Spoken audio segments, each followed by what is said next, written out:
Hey there, welcome into another episode of the Fat Guy Podcast. My name is Brett. I am so happy to have you along for the podcast today. I got to do something real quick before I tell you these really killer 5 tips for losing weight while eating fast food. Trust me, as a lifelong fast food eater, and then someone who's lost weight and still managed to work in fast food, you can't eat it all the time. You shouldn't eat it all the time. Sometimes it's convenient. Sometimes you just want it. You need to know how to lose weight. I think I'm somewhat of an expert. Learned a lot about it. We're going to get into that today. But we will not get into it before I say a big thank you to the patrons who support this podcast. As I'm recording this, I just had a bill come in day before yesterday for my annual podcast hosting. It's a significant chunk of change. It's a professional podcaster plan with the Spreaker. And you can go, if you want to know what that costs, what I spend a year, you can go check it out. But it's the biggest plan they have. And look, it's not like buying a new car or anything, but considering I don't make money doing this, not really trying, I'm just trying to help people lose weight. When they take that out annually, and I have it taken out once a year, it's a pretty big chunk out of the old credit card. And these patrons step up and say, you know what, we'll chunk you a few bucks. We think what you do is valuable. You've helped me. We want to support you to help others, offset some of your costs. So here we go. Randy Decker, Angie Richardson, Eric Barnhart, Cindy Carr, Bessie Williams, Bobby Houston. You guys are rock stars. I appreciate you so much. Now, if you're a person who hates commercials and you're like, oh, that ad at the beginning stinks, and then sometimes you throw one in the middle and then there's another one at the end and ads suck and you don't want to hear them, you can become a patron, and for really pocket change, you can get rid of the ads. The other thing that you get rid of is you get a version of the podcast that doesn't have all this garbage in it. I just jump right straight to the point. I say hello. We jump right into the topic at hand and we move right through it, and it saves you a lot of that. The other thing that I do is you get a podcast only just for you. Now, this is big. Just earlier today, I put together and produced a very extensive podcast entitled The 5 Pillars of Fat Loss. Not weight loss, fat loss. The 5 Pillars of Fat Loss. It's one of the most detailed, informative, helpful, transformational podcasts I've ever done, and it's only for my patrons. It's my gift to them. And so you get things like that from time to time. You're not going to get that by subscribing to this podcast, and I give you all I can. I give you tons of stuff. I try to help you all I can. But I just have special extra. I go the extra mile for patrons. And so if you do happen to go to losewithmason.com, you'll see my Patreon page. You'll see some of the patron-only podcast post strategies, help that I put over there just for those guys. And you can learn more about it if you'd like to. It would mean the world to me if you want to consider becoming a patron. And I'll tell you, just for the 2 really in-depth strategy podcasts that I've done in the past, I'll say 30 days, 45 days, over there for patrons only, to me are worth way more than anybody's given me. I'll just say that. It's basically 7 years of weight loss experience, success, failure, revelation, study, research, understanding. It's all wrapped up into one. So I'm going to move on from that. Thank you so much. Losewithmason.com is the website address if you want to consider being a patron. And if you don't, hey, I thank you for subscribing. I thank you for putting up with the commercials. It helps me offset the cost of the podcast hosting. And if you say, well, I'd still like to help you, what can I do? Well, you can spread the word on social media, share a post if you see them, let people know. And the other thing you can do is go leave me a review on Apple Podcast. Leaving me a review on Apple Podcast is the number one way to tell Apple, hey, this is a podcast of value. It helps people.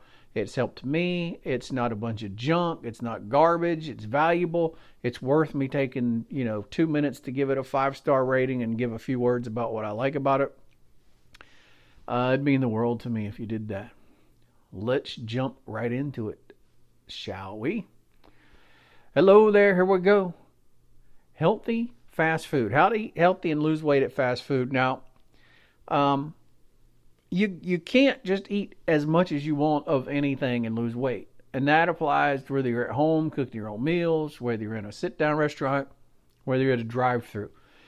That being said, you can structure meals, especially at fast food places, to, you got to control the portions. You can't let the portions get out of control, but you can construct them in a way that, in a macronutrient way, so that your macros are structured in a way that you're not, because what they want you to do is binge out on carbs and salt. That's the way all food industry, fat is in there too. All food industry makes you want to keep eating what you're eating with a mixture of carbs, fat, and salt.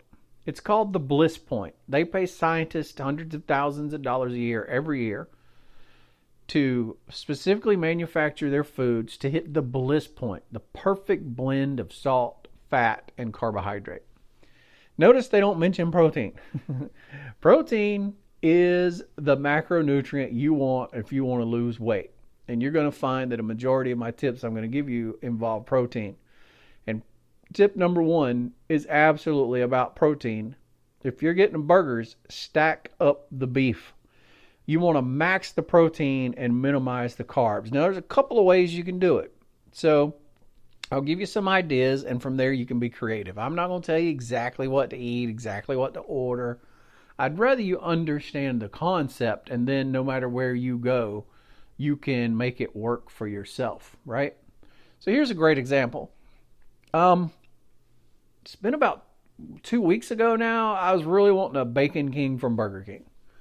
I love the Bacon King from Burger King. If you know anything about Burger King, those buns that the Whopper comes on and the buns that the Bacon King comes on are enormous. It's the biggest wad of bread that you could possibly imagine. Now, they sell smaller burgers in there with little normal small size buns. Matter of fact, if you get them next to each other and compare them, you'll be shocked how much smaller the regular size buns are. So here's what I did. I ordered the Bacon King. I got it without ketchup. And then I ordered a regular, plain old Burger King cheeseburger. It's the small, whatever it cost at $1 or whatever. It's a little old small cheeseburger with one little old piece of meat on it. And I got it plain as well. And ordered both of those. And I took the bun off of the little cheeseburger. I took the top of the bun off. And I took the meat and cheese and all that stuff off the Bacon King, slapped it on that bottom bun, the little small bottom bun of the regular cheeseburger, and then slapped the small little top bun on top. And the meat was sticking out all around the bun, and it just made it look more appetizing. You didn't have the meat all hidden by this enormous bun. You had the massive meat hanging out on all sides. And you literally cut your carbohydrates like by half by doing that. And you have stacked up some extra meat. So you've maxed the protein and minimized the carbs. Now you can go even further with that. You can do like McDonald's, for example. You can get their double cheeseburger. Okay? I think it's like, I don't know, it's cheap, like $1.49 or something, $1.99, I don't know. Get their double cheeseburger, order 2 or order 3 of them. However, whatever fits into your plan for the day as far as calories and macros and stuff determines how many of them you can order. But let's just say it's you're eating, you're eating what you need to eat to lose weight, but it's a fair amount. And maybe this is going to be your only meal for the day. You've decided on McDonald's, this is my only meal, I'm going to load it up. Well, order 3 of those double cheeseburgers and do the same thing. Pile the beef and stuff off of 2 of the double cheeseburgers.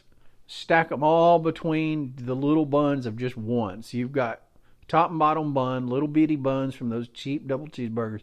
And you've got, 6 hunks of meat in the middle. And it's going to be massive. And it's going to be mostly protein. It's going to be, fat. Beef is higher in fat than chicken. So it's going to be a lot of fat. It's going to be a lot of protein. And you're going to be getting some carbs, but you can enjoy the bread and you can make that work. The other tip that I would give you for this which is one of my favorite tips because people want fries. My favorite tip for fast food is obviously don't order fries. Those fries, they kill you. They blast your blood sugars to the moon. Your insulin goes through the roof and stays up there for hours and hours trying to deal with those fries. Get the chicken nuggets. Get the 5-piece. Get the 5-piece chicken nugget. They're crunchy, they're yummy, they're delicious, and that's your crunchy fries. You eat those with your burger. It's good, it's a hack, and it works. The main thing to remember, though, is stack the beef. And if you want to go keto, not just low carb, high protein, but you want to actually take it keto, obviously, you do no bun. You stack up the beef, get you 2, 3, 4, 5, 6 pieces of beef, whatever it is you need that fits into your plan. And you just don't have the bun. And obviously you leave the ketchup off. And if there's going to wind up being 4 or 5 pieces of cheese on there, that's too much cheese too. It's like 4 carbs per slice, I believe, for those Kraft singles. I mean, it adds up if you wind up with 4 to 6 slices of cheese. So you can tell them to leave the cheese off some of those. Some of those places, I know Wendy's will do it. I have ran into some Wendy's that didn't. But most of these places, you can just order the meat a la carte. And by that, I mean you go to the drive-thru and say, hey, I just want to order a beef. I just want to order 2 of your quarter-pound patties.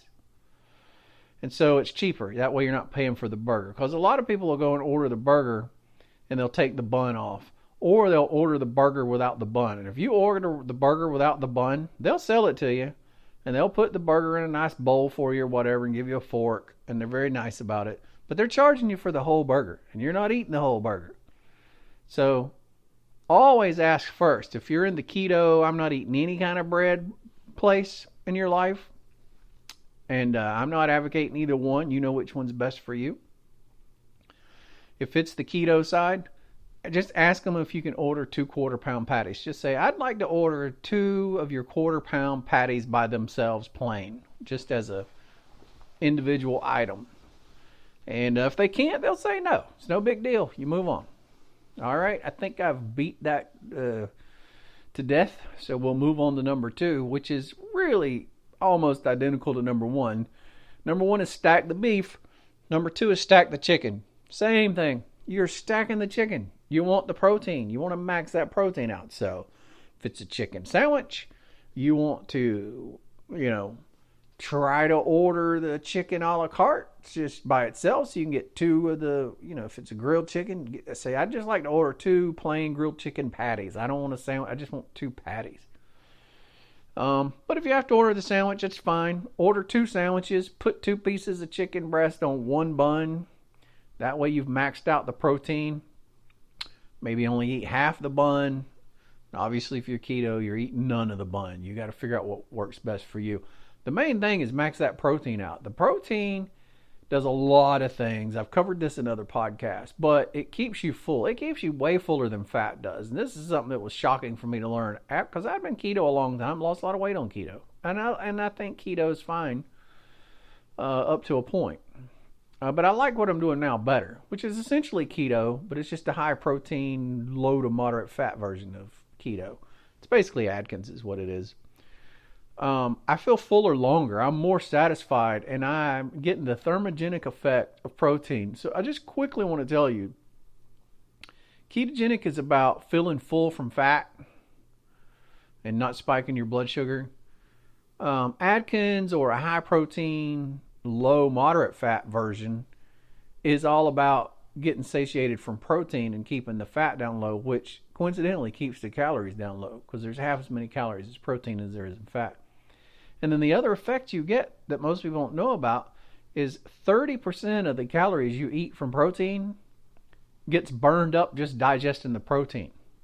So it's kind of like getting a 70% reduction on the calories right off the bat. Fat, thermogenic effect of fat is almost 0. Your body burns off almost 0 calories processing fat when you eat it. So there's no thermogenic effect. If you eat 100 calories of fat, your body deals with 100 calories of energy in whatever way it sees fit.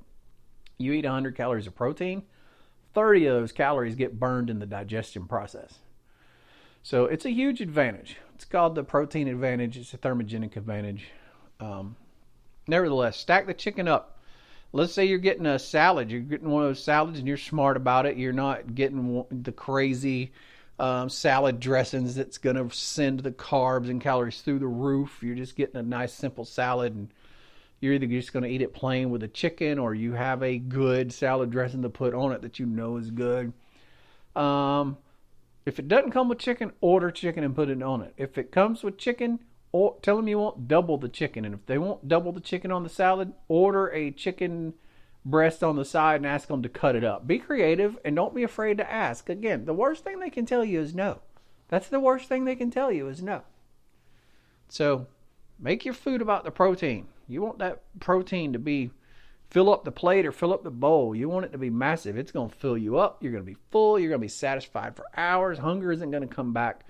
And the thermogenic properties of protein is going to zap almost 30% of those calories away right off the bat.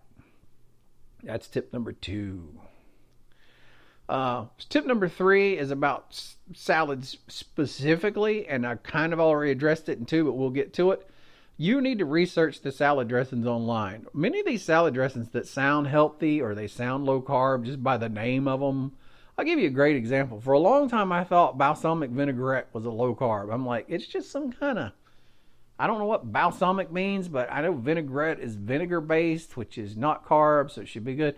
And then I checked the label on one of them. I don't remember what restaurant it was at. And I'm like, holy cow, it's like sugar. So you got to research it. So research ahead of time. Go online. All these fast food restaurants, you can go online and find the calories and carb counts for their salad dressings. Don't be ordering some kind of crazy salad dressing. Now, I do have a hack for that. If you go to a place and all the salad dressings they offer are horrible, they're high calorie, they're high carb, it's just a ridiculous amount of calories and carbs. It's just going to not be good for you. Here's my favorite hack. Now, if you don't like mayo, this isn't going to work for you. But down in the South, I don't hardly know anybody that don't like mayonnaise. Get mayonnaise packets. Ask them for 2, 3, 4 mayonnaise packets and the salad.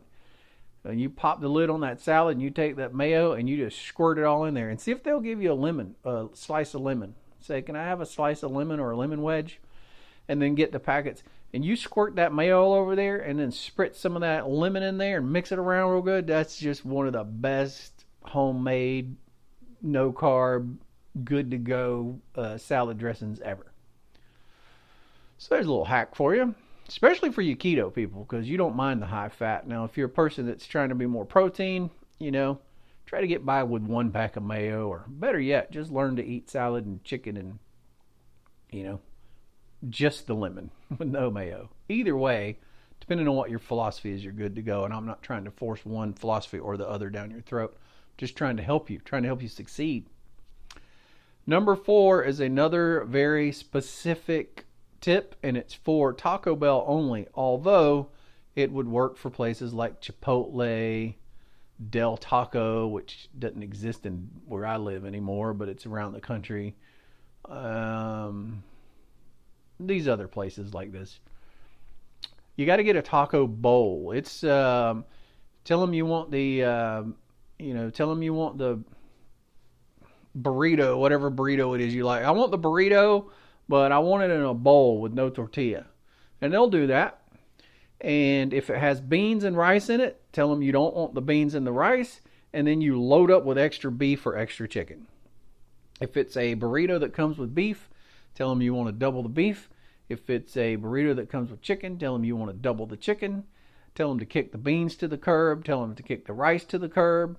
And bam, you're pretty much good to go with nearly anything they sell in there if you go that route. Obviously, the nacho chips and the tortilla shells and all that stuff is out the window. But that's a super easy tip. Just, pick whatever burrito it is you like. Toss out the beans and rice. You can't have those. And just substitute something else for it. You can substitute, depending on what's in there, whatever the healthy stuff is in there, just substitute it out. But the best thing to do is just double the meat, whether it be chicken or beef. That's your best route, especially chicken. And I highly recommend that you do some chicken because their beef's got all kind of seasoning in it and the carbs are up a little high on it. Nevertheless, you can get by either way, but that's a Taco Bell tip. It's an easy one, but it works. My number 5 tip is an easy, simple one. This should apply not just to fast food, but you need to be applying this to your life in general. You just don't drink calories. One of the best things you'll ever do in your life is decide that I'm not a person who drinks calories anymore because it's stupid. There's no nutritional value to it. There's no health value to it. It takes away from food I can eat, and I like to eat food. And you move to things you drink that don't have calories. So what are we talking about? Unsweetened tea, black coffee, diet sodas, carbonated water. All these things you can get at fast food places. All of them. And that's the route you go. And I prefer them in that order. Diet soda should be your last option. But hey, if you're like, that's the only thing I'll in there, then that's what you drink. Drink the diet soda. I'm not a purist. You know, you shouldn't be drinking diet sodas all day, but if you want to have a diet soda with your meal, I'm not against it. I do that from time to time, reasonably regularly, as a matter of fact. Had Coke Zero in my meal today. So that happens. But don't be drinking your calories, man. Don't drink them. It ain't worth it. You don't get nothing for it. You get nothing. You just get nothing. And I tell you, you can wean yourself off sweet tea. That's what I did. I started asking for unsweetened tea, and then I'd sweeten it myself. And I went from, I don't remember what it was at the time, what I had to put in there to like it, but it was a lot. I don't know, 3, 4, 5, 6 packets of sugar or whatever. And, then I weaned it back to, 2 packets, and then I weaned it back to 1 packet.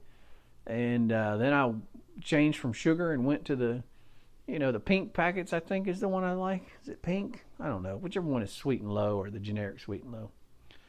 And then that's what you do. And then I went to nothing. I'm like, God, unsweet tea is really good. You can really taste the flavor of the tea, which was getting masked by all that sugar all these years. It was a progression.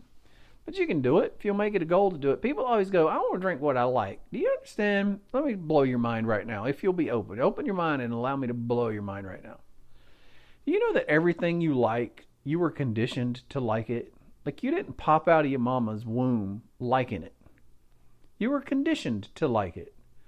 You were given it, and you were given it repeatedly until you developed a taste for it, and now you like it.